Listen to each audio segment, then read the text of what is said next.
ప్రభునందు ప్రియమైన అవన స్నేహితులారా, మరి ఒకసారి మా యూట్యూబ్ ఛానల్ ఓలీ గాడ్ ప్రేయర్ ఫెలోషిప్ వైజాగ్ తరపున దేవుని వాక్యాన్ని మీతో పంచుకోవడానికి దేవుడు నాకు అనుగ్రహించిన ఈ గొప్ప భాగ్యాన్ని బట్టి మొదటిగా దేవాది దేవునికి ఎంతగానో కృతజ్ఞతాస్తుతులు చెల్లించున్నాను.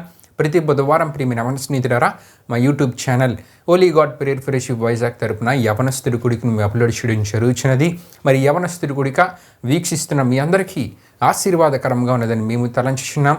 మీకు ఆశీర్వాదకరంగా ఉంటే కనుక మీరు వీక్షించడమే కాకుండా మీ తోటి స్నేహితులకు కూడా మా యూట్యూబ్ ఛానల్ని పరిచయం చేయవలసిందిగా ప్రభువైన యేసుక్రీస్తు నామములో అందరినీ కోరుచున్నాను. తద్వారా దేవుడు మాకు ఇచ్చిన ప్రేరేపణను నడిపింపబడుతున్న మా ఈ పరిచర్యలో మీరు కూడా పాలిభాగస్తులు కావాల్సిందిగా ప్రభువైన యేసుక్రీస్తు నామములో అందరినీ కోరుచున్నానండి. దేవునికి స్తోత్రం. హల్లెలూయా. ప్రియమైన అవన స్నేహితులారా, మరి గత అనేక వారాలుగా దేవుని వాక్యములో నుండి దేవుని మరుచు జీవితాలు ఏమవునో మీకు తెలుసా? ఈ అంశ సందేశాన్ని మనం ధ్యానం చేసుకుంటూ రావడం జరుగుతున్నది. ఈ వారము దానికి కొనసాగింపుగా మరికొన్ని విషయాలు మనం ధ్యానం చేసుకుంటూ ఈ అంశ సందేశంలో మనం ముందుకు వెళ్దాం. ప్రియమైన అవన స్నేహితులారా, మరి వర్తమానాన్ని మీరు పూర్తిగా వీక్షించాలనుకుంటే కనుక మా యూట్యూబ్ ఛానల్లో ప్లేలిస్ట్ కూడా అవైలబుల్గా ఉంది. వీక్షించవలసిందిగా ప్రభువైన యేసుక్రీస్తు నామములో అందరినీ కోరుచున్నాను. మరి ముఖ్యంగా ప్రియమైన అవన స్నేహితులారా, మరి విశ్వాసముతో నడిపింపబడుతున్న మా ఈ పరిచర్య కొరకు మీ అనుదిన ప్రార్థనలో జ్ఞాపకం చేసుకునవలసిందిగా ప్రభువైన యేసుక్రీస్తు నామములో అందరినీ కోరుచున్నానండి. ప్రియమైన అవన స్నేహితులారా, మరి ఈ దిన యవనస్తుడి కొడుకును ప్రారంభ ప్రాంతం మనం ప్రారంభించుకున్నాం. అందరూ కళ్ళు మూసుకొని తలలు ఉంచుకొని ప్రార్థనలో నాతో పాటు ఏకీభవించవలసిందిగా ప్రభువైన యేసుక్రీస్తు నామములో అందరినీ కోరుచున్నానండి. ప్రార్థన చేసుకుందాం. మహిమా స్వరూపైన మా ప్రభువా, జీవాధిపతి యేసయ్యా, నీ ఘనమైన నామానికే మహిమ ఘనత ప్రభావం చెల్లించున్నాం దేవా. ఈ దినమున ఈ సమయంలో జరుగుతున్న యవనస్తుడి కూడికను మీరు దీవించండి, ఆశీర్వదించండి. పాట ద్వారా మీరే మహింపరచబడండి. వాక్యం ద్వారా వింటున్న ప్రతి ఒక్కరితో మీరే మాట్లాడండి. వాక్యాన్ని వివరించి తెలియజేస్తున్న నాపై నీ అభిషేకాన్ని నుంచి అద్భుత రీతిలో వాక్యాన్ని తెలియజేయగలిగే మీరు కార్యాన్ని జరిగించండి. మీకే మొరపెడుతున్నాను దేవా. ఈ యవనస్తుడి కూడికను వీక్షిస్తున్న ప్రతి యవన సహోదరిని మీరు దీవించండి, ఆశీర్వదించండి. వాళ్ళని ప్రోత్సహిస్తున్న వాళ్ళ తల్లిదండ్రులందరినీ మీరు దీవించండి, ఆశీర్వదించండి. ముగింపు ప్రార్థనలో తోడైన ముందుకు నడిపించండి. ఈ యవనస్తుడి కూడిక ప్రారంభము నుండి ముగింపు వరకు మీరు తోడైనమని మీకే వేలాది వందనములు కృతజ్ఞతాస్తుతులు చెల్లిస్తూ యేసు పరిశుద్ధ నామమున అడిగి వేడుకొనుచున్నాం తండ్రి, ఆమేన్. దేవునికి స్తోత్రం. హల్లెలూయా, హల్లెలూయా. ప్రార్థనలో నాతో పాటు ఏకీభవించిన మీ అందరిని బట్టి ప్రభువుకి ఎంతగానో కృతజ్ఞతాస్తుతులు చెల్లించున్నానండి. మరి ఈ సమయంలో మా సహోదరుడు బెసిలేలు ఒక ఆత్మీయగీతాన్ని పాడతారు. తన ఆత్మీయగీతాన్ని పాడుతున్న సమయంలో తనతో పాటు ఏకీభవించి దేవుని నామాన్ని మహింపరచవలసిందిగా ప్రభువైన యేసుక్రీస్తు నామములో అందరినీ కోరుచున్నాను. దేవునికి స్తోత్రం. హల్లెలూయా, హల్లెలూయా.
స్వరము వినకనే నేను విడచి తిరిగితి.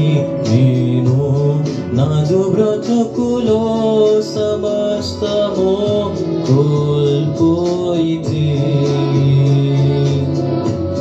నిన్ను చూడని క్షణము నీతో నుండని బ్రతుకు ఊహించలేను నా యేసయ్యా.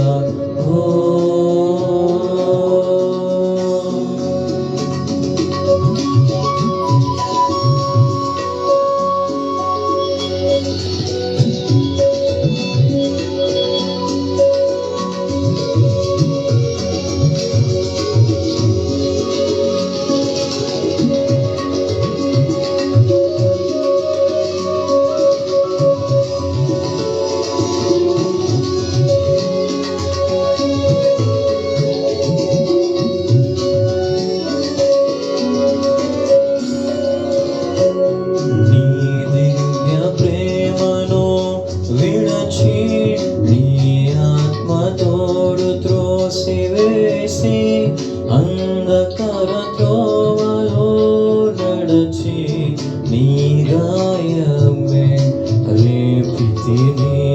నీ దివ్య ప్రేమను విడచి నీ ఆత్మతోడు త్రోసివేసి అంధకార త్రోవలో నడచి నీ గాయమే రేపితిని. అయినాదే ప్రేమ నన్ను చేర్చుకున్నా, ప్రేమ నన్ను వీడని కరుణ మరువలేనయ్యా యేసయ్యా. నీతో నుండని బ్రతుకు నిన్ను చూడని క్షణము ఊహించలేను నా యేసయ్యా.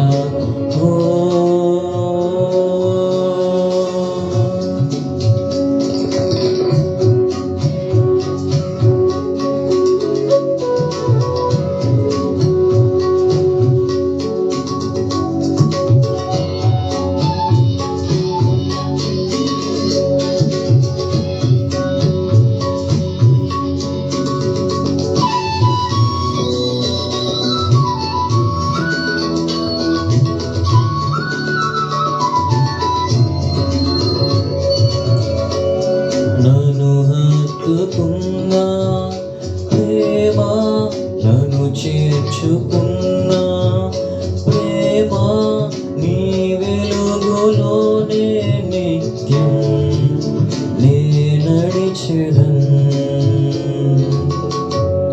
నన్ను హత్తుకున్నా ప్రేమ, నన్ను చేర్చుకున్నా ప్రేమ, నీ వెలుగులోనే నిత్యం నే నడిచెదన్. నన్ను విడువకు ప్రియుడా, నాకు తోడుగా నడువు, నీతోనే నా బ్రతుకు సాగింతును యేసయ్యా. నిన్ను చూడని క్షణము నీతో నుండని బ్రతుకు ఊహించలేను నా యేసయ్యా. నిన్ను చూడని క్షణము నీతో నుండని బ్రతుకు ఊహించలేను నా యేసయ్యా.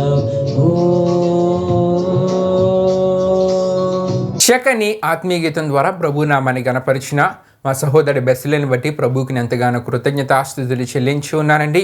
మరి అదే సమయంలో తనతో పాటు ఏకీభవించి దేవుని నామాన్ని మేంపరిచిన మీ అందరిని బట్టి కూడా దేవునికి నేను అంతగానో కృతజ్ఞతాస్తుతులు చెల్లించి ఉన్నాను. దేవునికి స్తోత్రం. హల్లెలూయా, హల్లెలూయా. ప్రియమైన అవన స్నేహితులారా, మరి ఈ సమయంలో దేవుని యొక్క వాక్యాన్ని మనం ధ్యానం చేసుకుని పోతున్నాం. గత అనేక వారాలుగా దేవుని వాక్యములో నుండి దేవుని మనిషి జీవితాలు ఏమవునో మీకు తెలుసా? ఈ అంశ సందేశాన్ని మనం ధ్యానం చేసుకుంటూ ఈ అంశ సందేశంలో భాగంగా గత కొన్ని వారాలుగా ఒక అవిశ్వాసపు తండ్రి అయిన ఎలీమెలెకు గురించి మనం ధ్యానం చేసుకుంటూ రావడం జరుగుతున్నది. అవిశ్వాసపు తండ్రి అయిన ఎలీమెలెకు అని అనడానికి గల కారణం ఏంటంటే, యూదా కుటుంబానికి చెందినవాడు ఎలీమెలెకు. ఒక కుటుంబ యజమాని అంటే ఒక గృహ యజమాని, ఇద్దరు పిల్లలకు అంటే ఇద్దరు కుమారులకు తండ్రిగా ఎలీమెలెకుని మనం చూస్తూ ఉంటాం. అయితే యూదా బెత్లెహేము ప్రాంతంలో కరువు అనేది కలిగింది. కరువు వచ్చినప్పుడు దేవుడి గురించిన ఆలోచన ఎలీమెలెకు కలిగి ఉండక ఒక భక్తిహీనమైన నిర్ణయాన్ని ఎలీమెలెకు తన జీవితంలో తీసుకున్నాడు. ఎటువంటి నిర్ణయం అంటే, శాపగ్రస్తమైన మోయాబు దేశానికి ఆ కరువు ఆ పరిస్థితుల నుండి తన కుటుంబాన్ని కాపాడుకోవాలనే ఆలోచనతో ఆ ప్రాంతానికి అంటే ఆ శాపగ్రస్తమైన ఆ మోయాబు ప్రాంతానికి తన కుటుంబాన్ని తీసుకొని వెళ్ళిపోయాడు. ప్రియమైన అవన స్నేహితులారా, అయితే మోయాబుయుల గురించి దేవుడు ముందుగానే మోషే ద్వారా హెచ్చరించినట్లు దేవుని వాక్యంలో మనం చూస్తుంటాం. ఈ విషయాలు మనకి ద్వితీయోపదేశ కాండము 23వ అధ్యాయము 3వ వచనంలో మనకు కనబడుతూ ఉంటాయి. అక్కడ ఏమని రాయబడి ఉంటుందంటే, అమోనీయుడే గాని మోయాబీయుడే గాని యెహోవా సమాజంలో చేరకూడదు, వారిలో 10వ తరము వారైనను ఎన్నడను యెహోవా సమాజంలో చేరకూడదని మోషే ద్వారా దేవుడు ఇశ్రాయేలీయులకు ఒక గట్టి హెచ్చరికను ఇచ్చినట్లు దేవుని వాక్యంలో మనం చూస్తూ ఉంటాం. దేవునికి స్తోత్రం. హల్లెలూయా, హల్లెలూయా. అయితే ప్రియమైన అవన స్నేహితులారా, ఇది దేవుని హెచ్చరిక, దేవుని మాట. ప్రియమైన అవన స్నేహితులారా, అయితే దేవుని మాటకు విధేయత చూపని వానిగా, అంతేకాకుండా దేవుని మాటను పట్టించుకోకుండా తన సొంత నిర్ణయాన్ని తీసుకున్న వానిగా ఇక్కడ ఎలీమెలెకుని మనం చూస్తూ ఉంటాం. అయితే నిర్ణయం తీసుకున్న ఎలీమెలెకుని అనుసరించిన వారిగా ఎలీమెలెకు కుటుంబం అంటే ఎలీమెలెకు భార్య అయిన నయోమిని, తన ఇద్దరు కుమారులైన మహులోను కిల్యోనిని మనం చూస్తుంటాం. ప్రియమైన అవన స్నేహితులారా, దేవుడి చెప్పిన ఒక హెచ్చరికపు మాటను పెడచీవిన పెట్టిన తండ్రిగా ఎలీమెలెకు మనకి కనబడుతూ ఉన్నాడు. ఎలీమెలెకు కుటుంబము దానిని అనుసరించినట్లు దేవుని వాక్యంలో మనం చూస్తూ ఉన్నాం. అంతేకాకుండా కరువు కాలంలో కరువు నుండి తప్పించుకోవాలనే ఆలోచన మాత్రమే ఆ ఎలీమెలెకు కలిగింది. కానీ అటువంటి పరిస్థితులలో సమృద్ధిని దయచేసి పోషించగల దేవుడు, నేను ఆరాధిస్తున్న దేవుడు అనే విషయాన్ని మర్చిపోయాడు. తన సొంత ఆలోచనకు జీవితంలో చోటిచ్చాడు. సొంత నిర్ణయాన్ని తీసుకొని ప్రియమైన అవన స్నేహితులారా, కుటుంబాన్ని పట్టుకొని శాపగ్రస్తమైన మోయాబు దేశానికి వెళ్ళిపోయాడు. ఇదే సమయంలో ప్రియమైన అవన స్నేహితులారా, దేవుని మాటలను మర్చిపోయాడు. దేవుడు చేసిన కార్యాలను మర్చిపోయాడు. దేవుడు తన పితరుల పట్ల కరువు లాంటి పరిస్థితులలో ఎటువంటి పరిస్థితులు కలుగజేసి వారికి శ్రేష్టమైన ఆహారాన్ని సమకూర్చారో, వారికి సమృద్ధిని దయచేశారో, ఇవన్నీ తెలిసినప్పటికీ ఇవన్నీ మరిచి తన సొంత నిర్ణయాన్ని, ఒక అవిశ్వాసపు నిర్ణయాన్ని, భక్తిహీనమైన నిర్ణయాన్ని ఎలీమెలెకు తీసుకున్నాడు. ఆ నిర్ణయాన్ని కుటుంబము అనుసరించింది. ప్రియమైన అవన స్నేహితులారా, అనుసరించడం ద్వారా వాళ్ళు మోయాబు లాంటి శాపగ్రస్తమైన దేశానికి వెళ్ళారు. మొదట ఎలీమెలెకు మరణించాడు. కొన్ని సంవత్సరాల తర్వాత ఎలీమెలెకు ఇద్దరు కుమారులకు వివాహం జరిగినప్పటికీ సంతానము లేకుండా ఆ ఇద్దరు కుమారులు కూడా మరణించినట్లు దేవుని వాక్యంలో మనం చూస్తూ ఉంటాం. ప్రియమైన అవన స్నేహితులారా, మోయాబు దేశంలోనే సంతానము లేకుండా ఆ ఇద్దరు కుమారులు కూడా మరణించారు. ఇంతకీ ప్రభు సేవకునిగా ఈ సందర్భము నుండి మీకు నేను తెలియజేయాలనుకుంటున్న ఆత్మీయ సత్యం ఏమిటంటే, ప్రియమైన అవన స్నేహితులారా, కరువు దేనికి సూచనగా మనకు కనబడుతుంటుందంటే, ఈ దినాలలో కూడా కరువు లాంటి పరిస్థితులకు సూచనగా మనకు కనబడుతుంది. కొరతలు కలిగినప్పుడు, ఆకలి దప్పులు కలిగినప్పుడు, అంతేకాకుండా సమృద్ధి లేకపోయినప్పుడు, ఎటువంటి ప్రతికూల పరిస్థితులు ఎదురైనా సరే, ఎటువంటి ప్రతికూల పరిస్థితులు ఎదురైనా సరే, మనం ఏం చేయాలంటే దేవుని మాటను మరిచిపోకూడదు. దేవుని మాటను మరిచి ఒక సొంత నిర్ణయాన్ని మనం తీసుకున్నామా, అవిశ్వాసపు నిర్ణయాన్ని మనం తీసుకున్నామా, భక్తిహీనమైన నిర్ణయాన్ని తీసుకున్నామా, అవిధేయత కలిగి అవిధేయుడుగా ఉంటూ అటువంటి సొంత నిర్ణయాలు తీసుకొని మన జీవితాల్లో మనం ముందుకు వెళ్ళామా? ఎలీమెలెకు కుటుంబం వలె వాళ్ళు కూడా ఇప్పుడు చూడని, ఇప్పుడు ఎదుర్కొనని పరిస్థితులు ఆ కుటుంబంలో వారు ఎదుర్కొన్నారు. ఇటువంటి పరిస్థితులు మన జీవితాలలో, మన కుటుంబాలలో కూడా ఎదురవ్వక తప్పదు, ఎదురవుతాయనే విషయాన్ని తప్పక దేవుని వాక్యం నుండి మీకు తెలియజేయడం జరుగుతున్నది. కనుక క్రైస్తవ తండ్రులుగా ఉన్నవారు ఏం చేయాలంటే, ప్రియమైన అవన స్నేహితులారా, వాక్యాన్ని మరిచి నిర్ణయాలు తీసుకోకూడదు. వాక్యాన్ని మరిచి కరువు లాంటి పరిస్థితులు ఎదురైనప్పుడు, కొరతలు ఎదురైనప్పుడు, ఆకలి దప్పులు ఎదురైనప్పుడు, ప్రతికూల పరిస్థితులు ఎటువంటివి కలిగినా సరే దేవుని వాక్యాన్ని మరిచి నిర్ణయాన్ని తీసుకోనకూడదు. కానీ దేవుని వాక్యాన్ని అనుసరించి నిర్ణయాలు తీసుకోవాలి, దేవునికి ప్రార్థించాలి. దేవుడు నిర్ణయించిన విధానంలో వారి జీవితాలలో వారు ముందుకు వెళ్ళినప్పుడే దేవుని ద్వారా గొప్ప ఆశీర్వాదాలు వారి జీవితాలలో వారు పొందుకోగలరు. దేవునికి స్తోత్రం. హల్లెలూయా, హల్లెలూయా. ఒకవేళ ఈ విధంగా కాకుండా సొంత నిర్ణయాలు తీసుకుంటాం అనుకుంటే కనుక, వాక్య విరుద్ధమైన నిర్ణయాలు తీసుకుంటాం అనుకుంటే కనుక, ఎలీమెలెకు కుటుంబం ఎటువంటి పరిస్థితులు ఎదుర్కొన్నారో అటువంటి దారుణమైన పరిస్థితులు, కుటుంబము అతలాకుతలమైపోయే పరిస్థితులు మీ జీవితాలలో, మీ కుటుంబాలలో కూడా ఎదురవుతాయనే విషయాన్ని దేవుని వాక్యాన్ని బట్టి మీకు తెలియజేయడం జరుగుతూ ఉన్నది. అయితే ప్రియమైన స్నేహితులారా, గత కొన్ని వారాలుగా ఎలీమెలెకు గురించిన విషయాలు మనం తెలుసుకుంటూ బైబిల్ గ్రంథంలో దేవునికి ప్రథమ స్థానాన్ని ఇచ్చిన, దేవుని మాటకు ప్రథమ స్థానాన్ని ఇచ్చిన తండ్రుల గురించి కూడా, భక్తిగల తండ్రుల గురించి కూడా మనం ధ్యానం చేసుకుంటూ రావడం జరుగుతున్నది. అయితే భక్తిగల తండ్రులుగా ఎవరి గురించి మనం తెలుసుకున్నామంటే, ఒక అబ్రాము గురించి మనం తెలుసుకున్నాం. భక్తిగల తండ్రిగా ఒక యోబు గురించిన విషయాలు మనం ధ్యానం చేసుకోవడం జరిగినది. అంతేకాకుండా ఇంకెవరి గురించి మనం తెలుసుకున్నామంటే, క్రొత్త నిబంధన గ్రంథంలో యేసుప్రభువు వారు పరిచర్య చేస్తున్న కాలంలో తన కుమారుని స్వస్థత, తన కుమారుని విడుదల కొరకు, తన కుమారుని క్షేమము కొరకు, తన ఆత్మీయతను సరిచేయమని యేసుప్రభువు వారిని కోరిన ఒక తండ్రిని గురించి కూడా భక్తిగల తండ్రుల విషయాల్లో మనం ధ్యానం చేసుకుంటూ రావడం జరుగుతున్నది. అయితే ఇటువంటి సందేశాలు వింటున్న క్రైస్తవ కుటుంబాలలో తండ్రులుగా ఉన్న క్రైస్తవ తండ్రులు ఏం చేయాలంటే, ఎటువంటి ప్రతికూల పరిస్థితులు ఎదురైనా సరే, మొదటి నేను చెప్తూ ఉన్నాను, ఎటువంటి ప్రతికూల పరిస్థితులు ఎదురైనా సరే, ఇటువంటి ఆత్మీయ సందేశాలను మరువక, ఇటువంటి ఆత్మీయ సందేశాన్ని జ్ఞాపకం చేసుకుంటూ, హెచ్చరికలను జ్ఞాపకం చేసుకుంటూ దేవుని వాక్య ప్రకారమైన నిర్ణయాలు తీసుకునే తండ్రులుగా మీరు ఉండాలి. కానీ దేవుని వాక్య విరుద్ధమైన నిర్ణయాలు తీసుకునే వారుగా మీరు ఉండకూడదు. దేవుడు కోరే ఆత్మీయతను కలిగి ఉన్నప్పుడే, దేవుడు కోరే ఆత్మీయతను కలిగి నిర్ణయాలు తీసుకున్నప్పుడే ఆ నిర్ణయాలు దేవుని వాక్య ప్రకారమైనవే ఉంటాయి కనుక ఆ నిర్ణయాలు మీకు ఆశీర్వాదకరంగా ఉంటాయి, మీ కుటుంబంలో ఉన్న యవన బిడ్డలకు కూడా ఆశీర్వాదకరంగా ఉంటాయి. దేవుని ద్వారా నిత్య ఆశీర్వాదాలు మీ కుటుంబంలో ఉంటూనే ఉంటాయండి. దేవునికి స్తోత్రం. హల్లెలూయా, హల్లెలూయా. అయితే ఎలీమెలెకు సందర్భాన్ని ఇంకా మనం జ్ఞాపకం చేసుకుంటూ వెళ్తున్నప్పుడు, ఎలీమెలెకు తీసుకున్న నిర్ణయము వాక్య విరుద్ధమైన నిర్ణయం, దేవుని మాటకు వ్యతిరేకమైన నిర్ణయం. అయితే ఈ నిర్ణయాన్ని ఒక భార్యగా నయోమి ఏం చేయలేకపోయిందంటే, ఖండించలేకపోయింది. ఎలీమెలెకు తీసుకున్న నిర్ణయం అవిశ్వాసపు నిర్ణయం. ఆ నిర్ణయాన్ని భార్యగా నయోమి ఖండించలేకపోయింది, హెచ్చరించలేకపోయింది, సరి చేయలేకపోయింది. సరికదా, ఈమె కూడా భర్త తీసుకున్న అవిశ్వాసపు నిర్ణయాన్ని ఆమోదించి ఆ భర్తతో పాటు కుటుంబం అంతా కలిసి వెళ్ళిపోయారు. ప్రియమైన స్నేహితులారా, శాపగ్రస్తమైన మోయాబు దేశానికి. అంటే ప్రియమైన స్నేహితులారా, కుటుంబాలలో ఉన్న తల్లులుగా ఉన్నవారు ఏం చేయాలంటే, మీరు తప్పక తెలుసుకోవాల్సిన విషయం ఏంటంటే, మీ కుటుంబాలలో ఉన్న యవన బిడ్డలు ఆశీర్వదించబడాలంటే, మీ కుటుంబము ఆశీర్వదించబడాలంటే కొన్ని వాక్య విరుద్ధమైన నిర్ణయాలతో మీరు ఏం చేయకూడదంటే ఏకీభవించకూడదు. మరి చాలామంది అంటూ ఉంటారు, నేను ఎంత చెప్పినా సరే వినట్లేదండి, అటువంటి నిర్ణయాలు తీసుకుంటూ ఉన్నారు, వాక్య విరుద్ధమైన నిర్ణయాలు, సొంత నిర్ణయాలు తీసుకుంటూ భక్తిహీనంగా ప్రవర్తిస్తూ ఉన్నారు, నేను ఎంత చెప్పినా వినట్లేదని చాలామంది అంటూ ఉంటారు. అయితే క్రైస్తవ తల్లులుగా ఉన్నవారు చేయవలసిన విషయం ఏంటంటే, మీరు ఏం చేయాలంటే, వాక్య విరుద్ధమైన నిర్ణయాలు తీసుకునే గృహ యజమానుల కొరకు మీరు ఏం చేయాలంటే కన్నీటితో ప్రార్థించాలి, భర్తల కొరకు భారముతో మీరు ప్రార్థించాలి, ఉపవాసం ఉండి ప్రార్థించాలి, మోకాళ్ళ ప్రార్థనలు మీరు చేయాలి, పట్టుదలతో వారి యొక్క మార్పు కొరకు దేవుని దగ్గర మీరు ప్రార్థించాలి. వారు మారు మనసు పొంది భక్తిహీనమైన ఆలోచనలకు వారి జీవితంలో చోటేయకూడదనే అటువంటి ఆత్మీయ స్థితిలోనికి వచ్చేలా వారి కొరకు మీరు దేవుని దగ్గర భారముతో ప్రార్థించేవారిగా క్రైస్తవ కుటుంబాలలో ఉన్న తల్లులైన వారు ఉండాలని ఇక్కడ ఈ సందర్భం బట్టి ఒక ఆత్మీయ విషయాన్ని మీకు తెలియజేయడం జరుగుతున్నది. దేవునికి స్తోత్రం. హల్లెలూయా. ఎప్పుడైతే క్రైస్తవ తల్లులైన వారు కుటుంబాలలో ఉన్న గృహ యజమానులు తీసుకునే నిర్ణయాల కొరకు ఉపవాసం ఉండి ప్రార్థిస్తారో, భారముతో ప్రార్థిస్తారో, మోకాళ్ళ ప్రార్థనలు చేస్తారో, దేవుని దగ్గర పట్టుదలతో ఆ భర్తలో మార్పు కలగాలని ప్రార్థిస్తూ ఉంటారో, అప్పుడు వారిలో మార్పు కలిగేలా దేవుడు చేస్తారు. ఆ మార్పు మీ యవ్వన బిడ్డల జీవితాలకు, దేవుని ఆశీర్వాదాలకు వారి జీవితాలను దగ్గరికి చేస్తుంది. దేవునిచే వారి జీవితాలు దీవించబడతాయి, దేవుని ద్వారా వారి జీవితాలు స్థిరపరచబడతాయి, దేవుని ద్వారా వారి జీవితాలు వెలిగించబడతాయి, దేవుని ద్వారా వారి జీవితాలు బహుగా ఫలింపజేయబడతాయని తప్పక మీరు తెలుసుకోవాలి. దేవునికి స్తోత్రం. హల్లెలూయా, హల్లెలూయా. అయితే ప్రియమైన స్నేహితులారా, ఇక్కడ నయోమి గురించి మనం చూస్తున్నప్పుడు, నయోమి ఎలీమెలెకు తీసుకున్న అవిశ్వాసపు నిర్ణయముతో రాజీ పడింది, ఏకీభవించింది. ఆ సమయంలో ఆమె కూడా దేవుని గురించిన విషయాలను మర్చిపోయింది. ప్రియమైన స్నేహితులారా, ఇటువంటి పరిస్థితులకు నయోమి కూడా తన జీవితంలో చోటిచ్చి భర్తను ఖండించకుండా, భర్తను హెచ్చరించకుండా, భర్తతో కలిసి తన కుమారులను పట్టుకొని మోయాబు లాంటి శాపగ్రస్తమైన దేశానికి వారు వెళ్ళిపోవటం ద్వారా నయోమి ఎటువంటి పరిస్థితులు ఆమె జీవితంలో ఎదుర్కొందంటే, మొదటిగా ఆమె యొక్క భర్తను ఆమె కోల్పోయిందంటే ఎలీమెలెకు మరణించాడు, కుటుంబానికి పెద్ద దిక్కు కోల్పోయారు, ప్రియమైన యవన స్నేహితులారా, కొన్ని సంవత్సరాల తర్వాత నయోమి యొక్క 2 కుమారులు మరణించారు. ఈ మరణాలు నయోమి జీవితంలో మానసిక ఒంటరితనాన్ని కలుగు చేశాయి.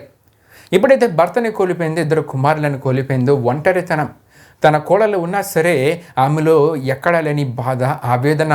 అందుకే ఆమె అంటూ ఉంటుంది, తిరిగి వచ్చినప్పుడు నన్ను నయోమి అనొద్దు, మారా అని అంటే అటువంటి చేదుకరమైన పరిస్థితులు ఆమె జీవితంలో ఎదురయ్యాయి. అంటే ప్రియమైన యవన స్నేహితులారా, ఏకీభవించట ద్వారా ఆమె పరిస్థితి ఏ విధంగా అయిపోయిందో దేవుని వాక్యాన్ని బట్టి మీకు తెలియజేయడం జరుగుతున్నది. అయితే క్రైస్తవ తల్లిదండ్రులైన వారు మీరు తెలుసుకోవాల్సిన ఆత్మీయ సత్యాలు ఏమిటంటే, మీ పిల్లలు అంటే మీ కుటుంబాలలో ఉన్న యవన బిడ్డలు వారి జీవితాలు ఆశీర్వదించబడాలన్నా, అభివృద్ధి చెందాలన్నా, ఆత్మీయ క్షేమం వారి జీవితాలలో ఉండాలన్నా సరే మీ ఆత్మీయ జీవితాలపై కూడా అవన్నీ ఆధారపడి ఉంటాయనే విషయాన్ని తప్పక మీరు తెలుసుకోవాలి. దేవునికి స్తోత్రం. హల్లెలూయా, హల్లెలూయా. ఇవి నా నోటి మాటగా నేను చెప్తున్న మాటలు కాదు. ప్రియమైన యవన స్నేహితులారా, దేవుని వాక్యాలు మనం చూస్తున్నప్పుడు ఇర్మియా గ్రంథము 32వ అధ్యాయము 18వ వచనంలో మనం చూస్తున్నప్పుడు, తండ్రుల దోషమును వారి తరువాత వారి పిల్లల ఒడిలో వేయవాడవు అని అక్కడ మనం చూస్తుంటాం. అంటే తల్లిదండ్రులు చేసే దోషము తరువాత ఎవరి మీద ప్రభావం పడుతుందంటండి, వారి కుటుంబాలలో ఉన్న అంటే వారి తరువాత జనరేషన్ వారి పిల్లల మీద ఆ ప్రభావం పడుతుందని ఇర్మియా గ్రంథంలో మనం చూస్తుంటాం. అంతేకాకుండా ఇశ్రాయేలీలో ఒక సామెత ఉందంట. అది ఏమిటంటే మనం చూస్తున్నప్పుడు, తండ్రులు ద్రాక్ష కాయలు తినగా పిల్లల పళ్ళు పులిసినని ఈ విషయము దేవుడు యెహెజ్కేలు ప్రవక్తకు చెప్తున్నట్లు యెహెజ్కేలు గ్రంథము 18వ అధ్యాయం 1 నుండి 2 వరకు రాయబడిన వాక్య వచనాల్లో మనం చూస్తూ ఉంటాం. ఎవరి విషయం ఈ విషయాలు చెప్తూ ఉన్నారంటే ఇశ్రాయేలీల దేశం విషయం అని తప్పక మనం తెలుసుకోవాలి. ప్రియమైన యవన స్నేహితులారా, గనుక యవన జీవితాలపై మీ దోషాల శిక్ష వేయబడకూడదు, మీలో ఉన్న పాపపు శిక్ష మీ కుటుంబంలో ఉన్న యవన బిడ్డలపై పడకూడదు. అంటే ఇటువంటి పరిస్థితులు వారు ఎదుర్కొనకూడదంటే మీరు ఏ జీవితాన్ని కలిగి ఉండాలంటే దేవుడు కోరే ఆత్మీయ జీవితాన్ని కలిగి దేవుని వాక్య ప్రకారమైన నిర్ణయాలు తీసుకునే వారిగా క్రైస్తవ తల్లిదండ్రులైన వారు ఉండాలి. ఇప్పుడైతే క్రైస్తవ తల్లిదండ్రులైన వారు ఈ విధంగా ఉంటూ ఉంటారో వారి కుటుంబాలలో ఉన్న యవన బిడ్డల మీద దేవుని అభిషేకం అనేది ఉంటూ ఉంటుంది. దేవుని కృప, దేవుని కాపుదల, దేవుని దయ నిత్యము వారి వెంట ఉంటూ ఉంటుంది. నిత్యమైన ఆశీర్వాదాలు దేవుని ద్వారా వారి జీవితాలలో వారు అనుభవించగలరు. దేవునికి స్తోత్రం. హల్లెలూయా, హల్లెలూయా. గనుక తల్లిదండ్రులు ఇరువురు తీసుకునే నిర్ణయాలు ఎలాగుండాలంటే దేవునికి ఆమోదయోగ్యంగా ఉండాలి. దేవునికి ఆమోదయోగ్యంగా ఉండేలా ఆ నిర్ణయాలు తీసుకునే వారిగా క్రైస్తవ తల్లిదండ్రులైన వారు ఉండాలి. వాక్య ప్రకారం నిర్ణయాలు తీసుకుంటే దేవునికి ఆమోదయోగ్యంగానే ఉన్నట్లే. గనుక వాక్య ప్రకారం నిర్ణయాలు తీసుకుని ఆ వాక్య ప్రకారం నడుచుకుంటూ ముందుకు వెళ్ళేవారిగా క్రైస్తవ తల్లిదండ్రులైన వారు ఉండాలి. ఈ అద్భుత సత్యం మనకి ఎక్కడ తెలియజేయబడుతుంది అంటే లూకాసు వార్త 1వ అధ్యాయం 5-6 వచనాలు మనం చదువుతూ ఉన్నప్పుడు, అతని భార్య అహరోను కుమార్తెలలో ఒకతే, ఆమె పేరు ఎలిజబెతు. వీరిద్దరూ ప్రభువు యొక్క సకలమైన ఆజ్ఞల చొప్పునను న్యాయ విధుల చొప్పునను నిరపరాధులుగా నడుచుకునిచు దేవుని దృష్టికి నీతిమంతులై ఉండిరని దేవుని వాక్యంలో మనం చూస్తుంటాం. అంటే ఇక్కడ ఒక విషయం క్లియర్గా మనకు కనబడుతుంది. ఏంటంటే సకలమైన ఆజ్ఞల చొప్పున వారిద్దరు నడిచారు. అంటే క్రైస్తవ తల్లిదండ్రులైన వారు సకలమైన ఆజ్ఞల చొప్పున నడవాలి తప్ప దేవుని సకలమైన ఆజ్ఞలకు విరోధంగా నిర్ణయాలు తీసుకోనకూడదు. దేవుని న్యాయ విధుల చొప్పున నడవాలి తప్ప దేవుని న్యాయ విధులకు విరోధంగా నిర్ణయాలు తీసుకోనకూడదు. దేవుని దృష్టికి నీతిమంతులే ఉండాలి తప్ప అనీతిమంతులుగా దేవుని దృష్టికి క్రైస్తవ తల్లిదండ్రులైన వారు ఉండకూడదు. ఎప్పుడైతే ఇటువంటి ఆత్మీయ జీవితాన్ని మీరు కలిగి జీవించగలరో అప్పుడు మీ కుటుంబాలలో ఉన్న యవన జీవితాలపైకి ఏమొస్తుందండి? దేవుని కటాక్షం వస్తుంది, దేవుని ఆశీర్వాదాలు వస్తాయి, దేవుని కృప, దేవుని దయ, దేవుని నిత్య ఆశీర్వాదాలు వారి మీదకి వస్తాయి. వారి జీవితాలపైన దేవుని ఉద్దేశాలు నెరవేర్చబడతాయి. అద్భుత కార్యాలు వీరి జీవితాల్లో జరుగుతాయనే విషయాలు దేవుని వాక్యాన్ని బట్టి మీకు తెలియజేస్తున్నానండి. దేవునికి స్తోత్రం. హల్లెలూయా, హల్లెలూయా. చివరిగా మనం తెలుసుకోవాల్సిన అతి ప్రాముఖ్యమైన విషయం ఏంటంటే అవిశ్వాసపు నిర్ణయాన్ని తీసుకున్న ఎలీమెలెకు గురించి మనం తెలుసుకున్నాం. అయితే ఆ నిర్ణయాన్ని ఖండించకుండా, హెచ్చరించకుండా ఏకీభవించిన నయోమి గురించి కూడా మనం తెలుసుకున్నాం. అయితే ఇక్కడ ఇంకొక ఇద్దరు కూడా మనకి కనబడుతూ ఉన్నారు. వారు ఎవరంటే మహలోను, కెలియోను. ప్రియమైన యవన స్నేహితులారా, వీరు ఏం చేశారంటే తల్లిదండ్రులు తీసుకున్న అవిశ్వాసపు నిర్ణయం గురించి, వారికి దేవుని గురించిన విషయాలు తెలియజేయకుండా వీరు కూడా ఏకీభవించి తల్లిదండ్రులతో కలిసి ఆ శాపగ్రస్తమైన మోయాబు దేశానికి ప్రయాణమై వెళ్ళిపోయారు.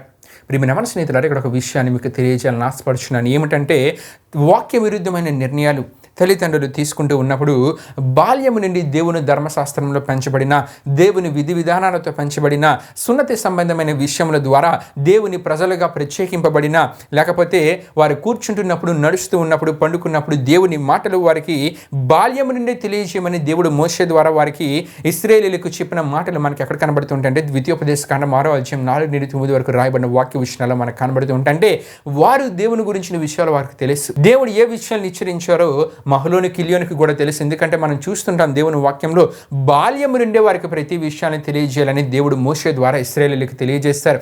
ఇశ్రాయేల్లో ఉన్న పిల్లలకు బాల్యము నుండి ప్రతి విషయాన్ని తెలియజేయాలి. కీర్తన గ్రంథంలో మనం చూస్తుంటాం బాల్యం నుండి వారికి ప్రతి అద్భుత కార్యాన్ని వారికి తెలియజేయాలి. ఈ విషయాలని దేవుని వాక్యంలో మనకు కనబడుతుంటే అంటే ఈ మహలోని కిలియోనికి కూడా ప్రతి విషయం తెలుసు.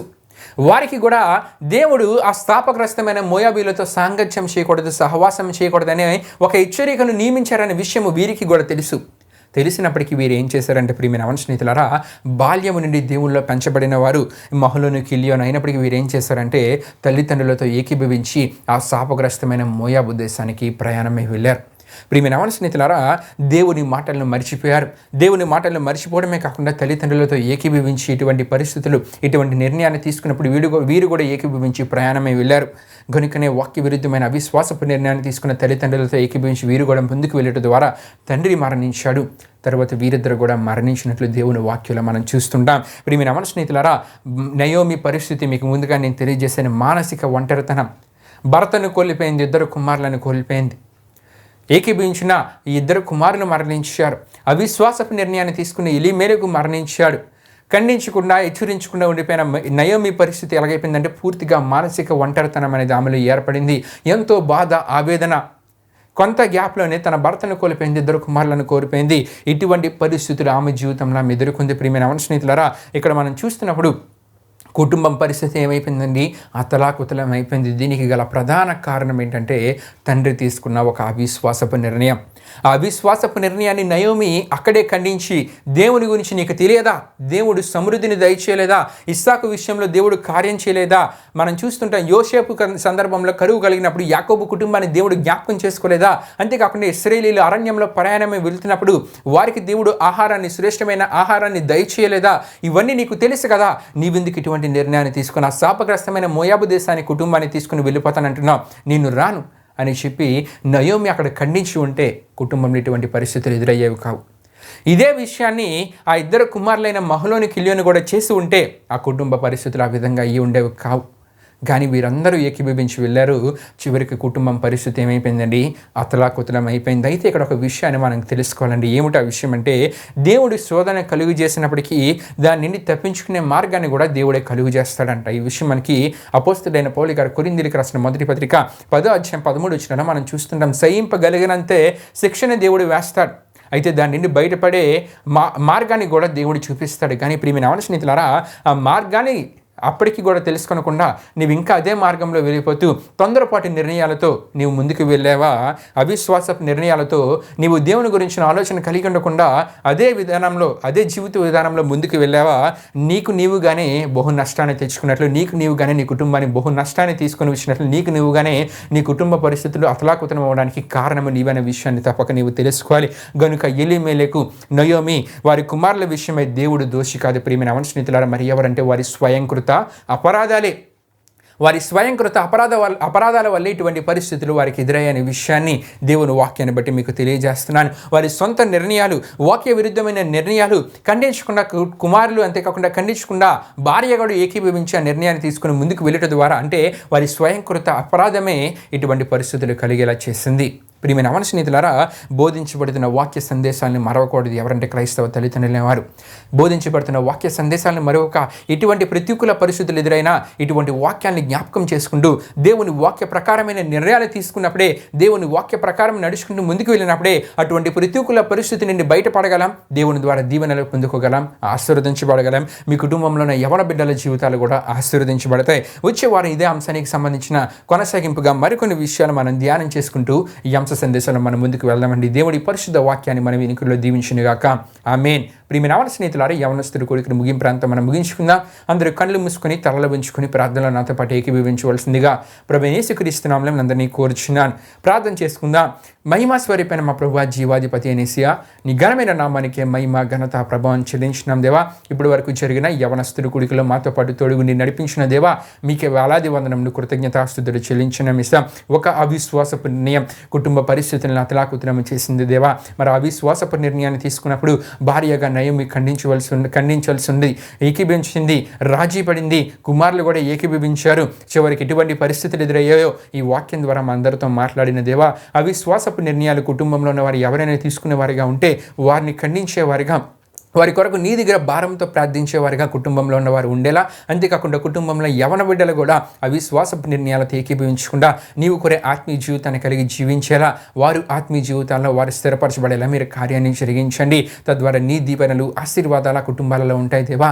ఎప్పుడైతే అవిశ్వాసపు నిర్ణయాలు చోటీయకుండా నీవు కోరే ఆత్మీయత కలిగి జీవించి ఇటువంటి ప్రతికూల పరిస్థితులు ఎదురైనా నీ వాక్య ప్రకారం నిర్ణయాలు తీసుకుంటూ ముందుకు వెళ్తారో వారి జీవితాలు ఆశీర్వదించబడతాయి. నీ దయ కృప కటాక్షము వారి మీద ఉంటుందని వాక్యం ద్వారా సెలవిచ్చిన దేవా, ఈ వాక్యాన్ని విన్న ప్రతి ఒక్కరు నీవు కోరే ఆత్మీయతని కలిగి ఈ ఆశీర్వాదపు పరిస్థితులు వారి జీవితాలు పొందుకునేలా మీరు కార్యాన్ని జరిగించండి. ఒకవేళ ఏమైనా అవిశ్వాసపు నిర్ణయాలు తీసుకుని వారి కుటుంబాల్లో ఉంటే కనుక వారి కొరకు భారంతో ప్రార్థించి ఆత్మీయతలోనికి కుటుంబంలో ఉన్న వారందరూ రాగలిగేలా మీరు కార్యాన్ని జరిగించండి. ఈ యవనస్తుడు గుడిక ప్రారంభం నుండి వరకు తోడైనందుకు మీకే వేలాది వందనములు కృతజ్ఞతాస్తుతులు చెల్లిస్తూ యేసు పరిశుద్ధ నామములో అడిగి వేడుకొనిచున్నాం తండ్రి, ఆమేన్. యేసు రక్తమే జయం, ప్రవేశ రక్తమే జయం, ప్రవేశ రక్తం సంపూర్ణమైన విజయం, అపవాది క్రియలకు అనంత నాశనం కలుగునుగాక. ఆమేన్. ప్రభు మిమ్మును మీ కుటుంబంలో దీవించునుగాక. ఆమేన్.